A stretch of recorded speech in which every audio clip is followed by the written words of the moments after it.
Dear friends, in the last session we discussed about the PAK-US relationships till 1960.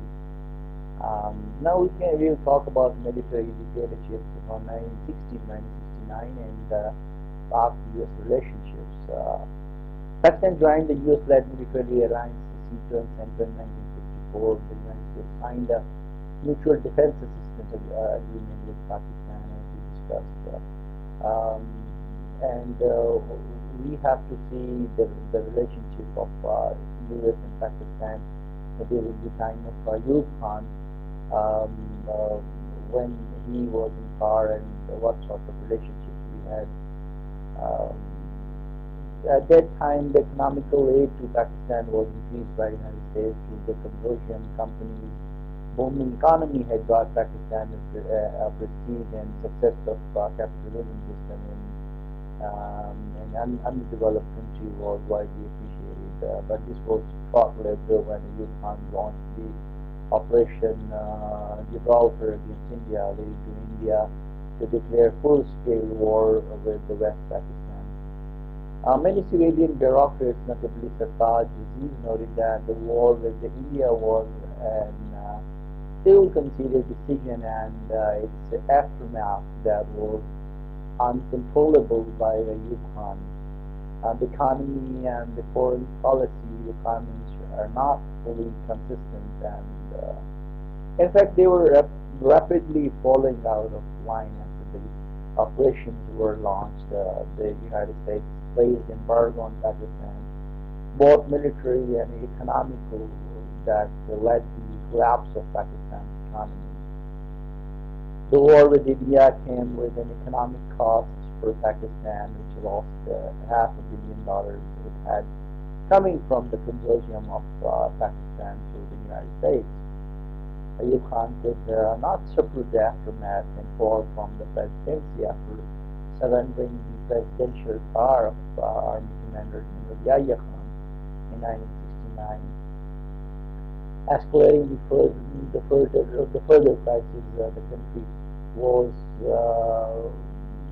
plundered, losing East Pakistan after India was again attacked by Pakistan 6 years later, with the economy in great jeopardy without United States assistance. It's better to talk about the military dictatorship from 1969 to 1971 and the role of Pakistan in U.S.-China relations.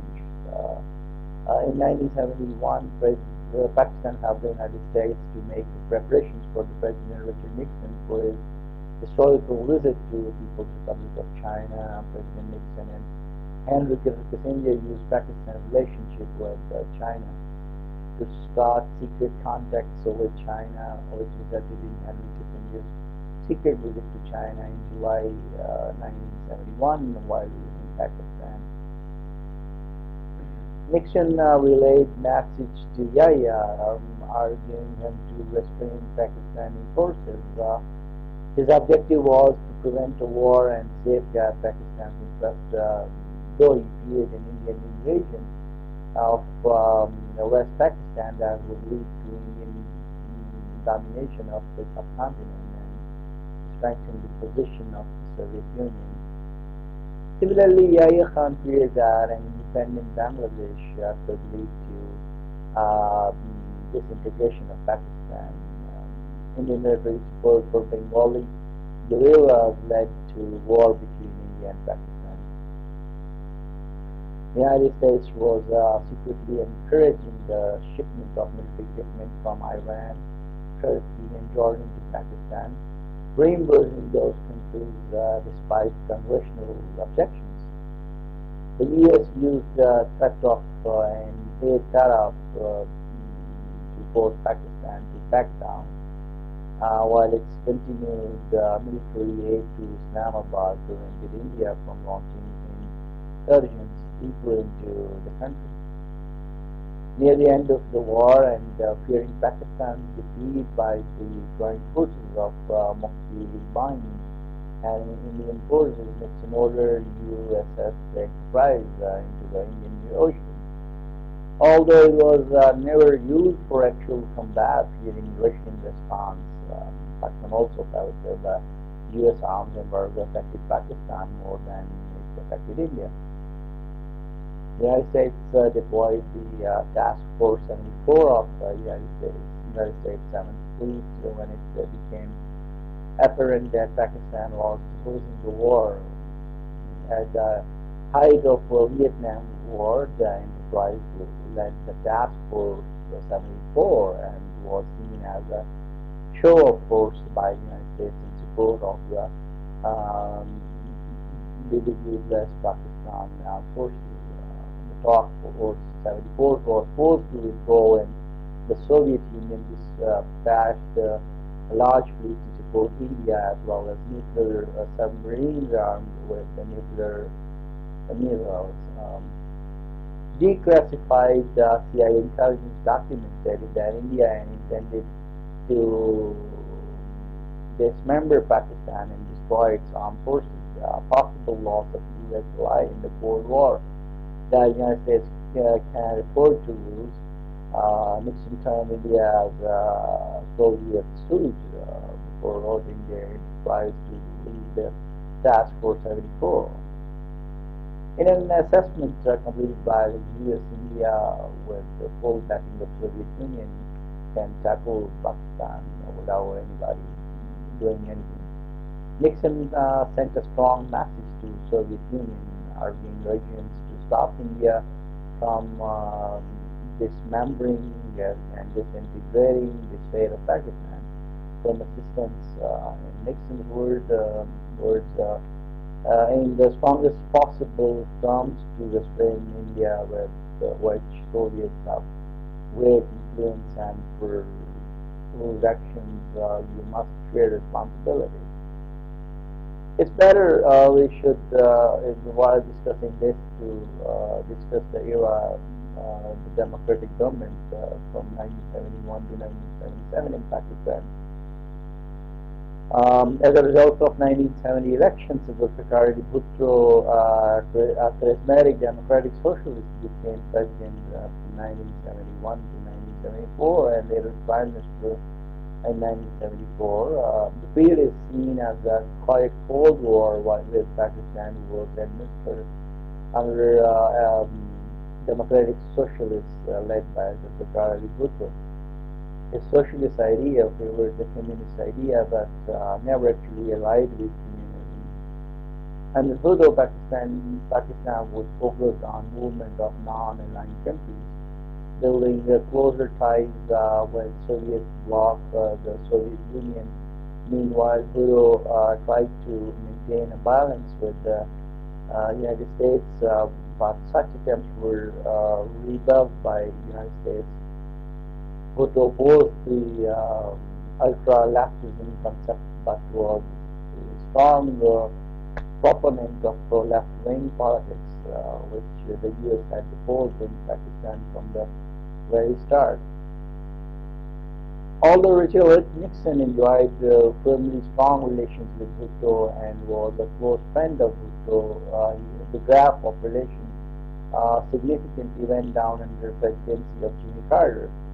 Carter, an anti-socialist, tightened the embargo placed on Pakistan and raised pressure through the United States ambassador to Pakistan, Brigadier General Henry Bayrod.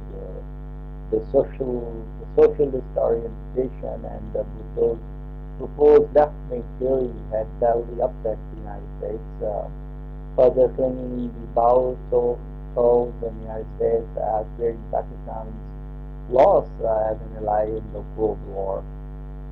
The leftists and the Bhutto's policy towards the Soviet Union was seen sympathetic and had built a bridge for the Soviet Union to have gained access in Pakistan's warm water force. That's something both the United States and the Soviet Union had lacked.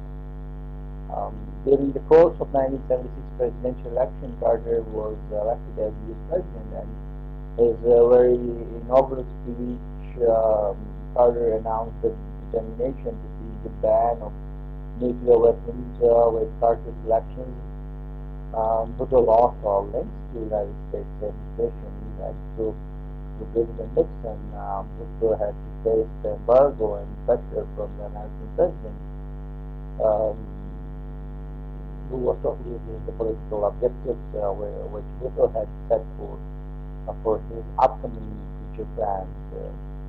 Carter indirectly announced his opposition to Bhutto, his rendition and elections. Responding to President Carter, Bhutto launched a more actively aggressive and serious diplomatic offensive on the United States and the Western world over the nuclear issues. Bhutto's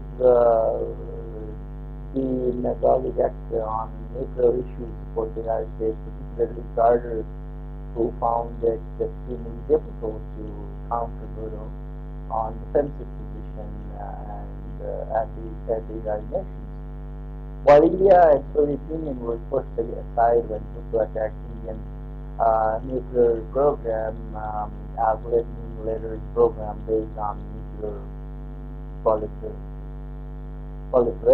writing to their world and Western leaders, Bhutto made it clear and maintained to the United States. Pakistan was exposed to the kind of nuclear threat and blackmail unparalleled elsewhere. If the world community failed to provide political insurance to Pakistan and other countries against nuclear blackmail, these countries would be constrained to launch automatic bomb program of their own. Insurances provided by the United Nations were not enough. This was the section talked about regarding Bhutto. In eating grass, this is came to know to a source. Although Carter placed an embargo on Pakistan, Bhutto, under the technical guidance and diplomatic, though Foreign Minister Aziz Ahmed succeeded to bought sensitive equipment, common matter materials, and electronic components marked as common items, hide the true nature of the intentions to greatly enhance the Iran project. Though a complete failure for Carter's embargo, Bhutto tried to resolve the issue, but Carter intentionally sabotaged the talks. In a piece written by historian Abdul Ghaffar Bukhari, Carter keenly sabotaged Bhutto credibility, but did not want it favored his execution as Carter made a call to General Zia-ul Haq to stop the act. Therefore, senior leadership of Pakistan People's Party reached out to different countries, ambassadors and the high commissioners, but did not meet with the U.S. ambassador. As the leadership knew the Nobel power played by Carter and his administration. When Carter administration discovered Bhutto's act, the program was reached to a well-advanced level and furthermore had disastrous effects on SALT 130, which was soon collapsed. A failure of President Carter to stop atomic proliferation and arms race between Soviet Union and U.S. Heightened. In 1974, with India carried out the test of nuclear weapons near the Pakistan eastern border, codenamed Smiling Buddha, Bhutto sought the United States to impose economic sanctions in India. Though it was an unsuccessful approach, in a meeting of Pakistan's ambassador in the United States with Secretary of State Henry Kissinger, Kissinger told Pakistan's ambassador to Washington that the test is a fait accompli and Pakistan would have to learn to live with it.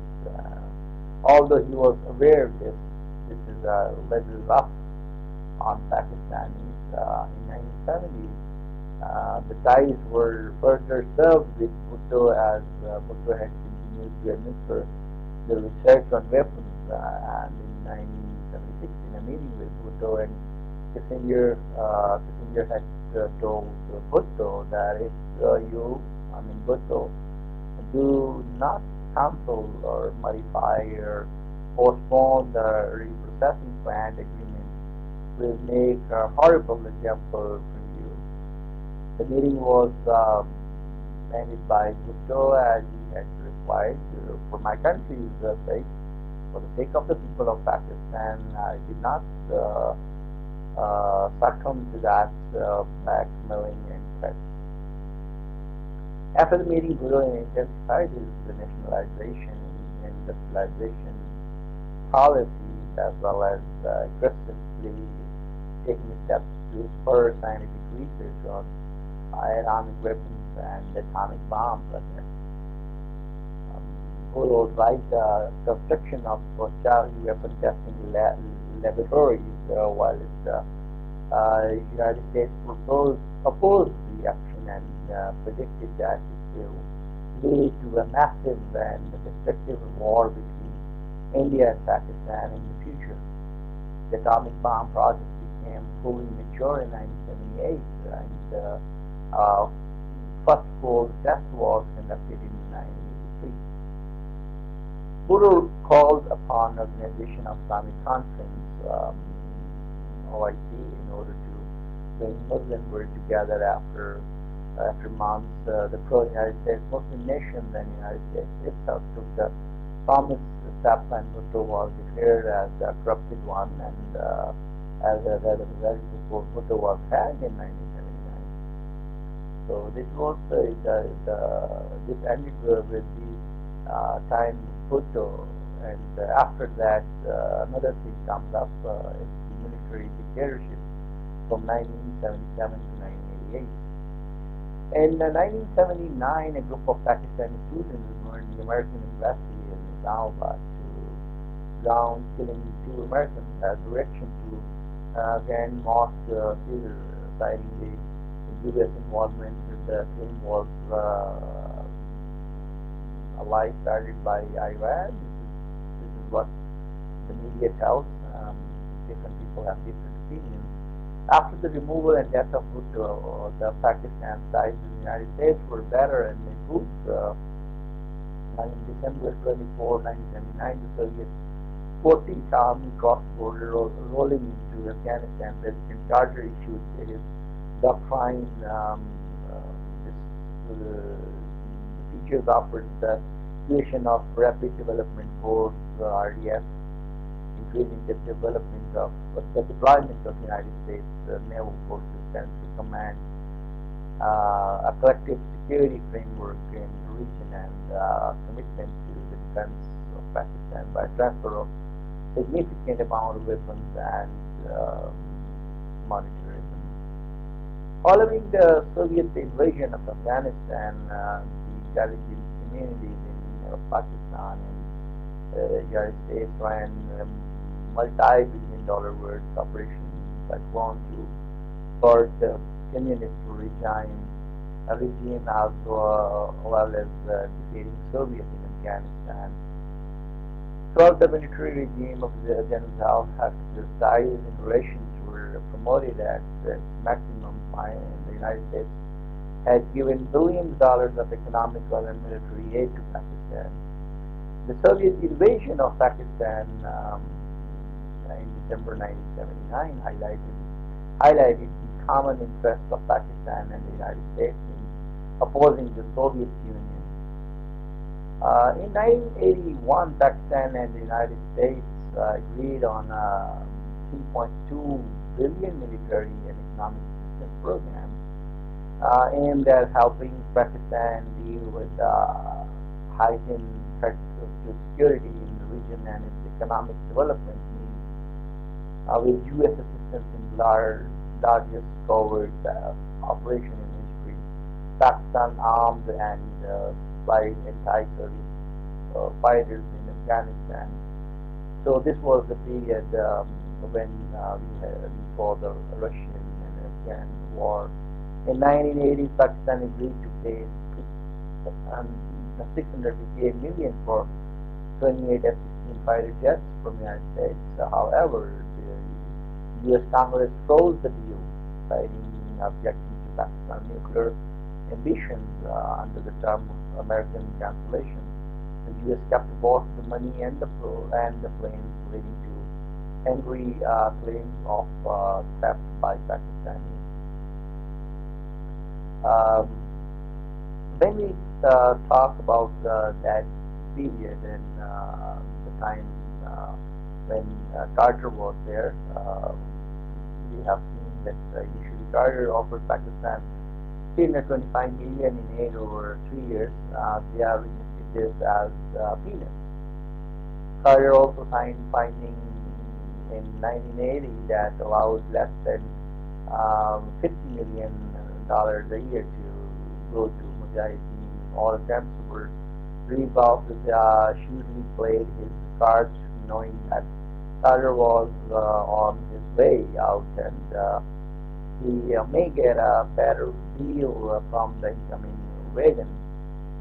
After Ronald Reagan came to office, defeating Carter for the U.S. presidency in 1980, all this changed due to President Reagan's new priorities and unlikely and remarkably effective effort by Congressman Charles Wilson, Democrat from Texas, aided by Joanne Herring and the CIA Afghan desk chief, Guts Avrakotos, to increase the funding for Operation Cyclone. Aid to Afghanistan resistance and to Pakistan increased substantially, finally reaching $1 billion. The United States faced with a rival superpower, looking as if it were to create another communist bloc, now engaged India to fight the U.S.-aided war by proxy in Afghanistan against the Soviets.